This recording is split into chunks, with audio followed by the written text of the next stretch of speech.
বিলকিস, কেমন আছিস? ভালো আছি স্যার। ভালো আছিস? কাজটা মনোযোগ সহকারে করছিস তো? জি স্যার।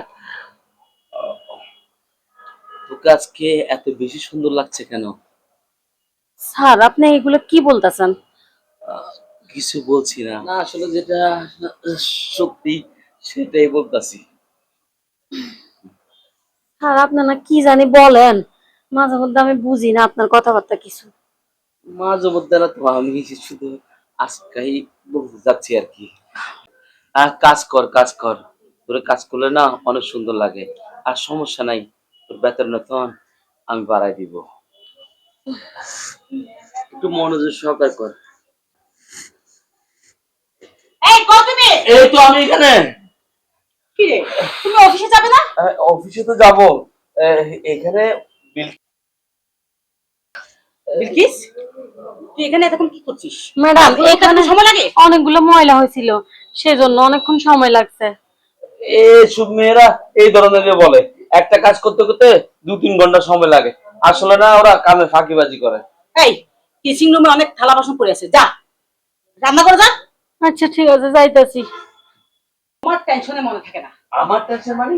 আমার কিসের টেনশন? কিসের টেনশন জানো? এই তুমি এখানে কাজে বসে কিসের বকবক করতেছো? আরে বাবা, কাজের বউয়ের সাথে কোনো বকবক করছি না। আমি এদিকে তো এসে বসলাম, সেও কাজ করতেছে, ওর কাজ করতেছে, আমি বসে আছি।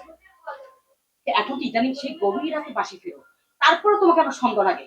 এত রাত্রে অফিসে কিসের কাজ? এই দেখো, আগে যাদের সাথে আমার সম্পর্ক ছিল বর্তমানে তাদের সাথে কোনো সম্পর্ক নেই। আর আমাকে সন্দেহ করার তো কোনো প্রশ্নই ওঠে না। তুমি তো দেখো, আমি সব সময় তোমাকে সময় দিই। রাতের সে 3টা থেকে 4টা পর্যন্ত শুধু তোমার সাথে গল্পই করতে থাকি। এটা দাও, ইমা, তাসলিমা, জেসমিন, এদের সাথে আমি কথা বলি এখন। কেয়ার ওরা বাইরে ফেলে দিচ্ছে ওরা। তুমি যত তোমাকে পাওয়ার পরে আমি ওদেরকে ভুলে গেছি। কি না, যত ফাঁকাফাঁকি করো না কেন, আমার কিন্তু তোমার সন্দেহ হয়। তুমি যে মোবাইলে এখন ফেসবুকে যে স্ট্যাটাস দাও, আমার চোখে থেকে ধরা পড়েছে কি? ঘটনা হইলো কি, ওই একটা কাজ। তোমাকে কিন্তু আমার এখন সন্দেহ লাগে। তুমি যে রাত্রে বসে বসে স্ট্যাটাস দাও, এই সেটা তুমি দেখো। না দেখি না, তুমি আমার চোখে ফাঁকি দিতে পারবা না। আমি তো দেখি যে তুমি রাতে ঘুমিয়ে যাও, আবার সেটা কখন দেখো? তুমি যাই বলো না কেন, আগেরকার দিনের কথা আমার ঠিকই মনে আছে। তুমি কার প্রেমে পড়েছিলে মনে আছে? সেটা কথা বাদ দিয়ে দিলাম। আচ্ছা, ওই আমার সময়, অফিসের সময় হয়ে গেছে। অফিসে যেতে হবে এখন।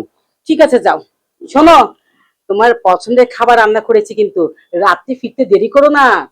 এই বেশি হবে না, 2টার ভিতরে চলে আসবো। ঠিক আছে।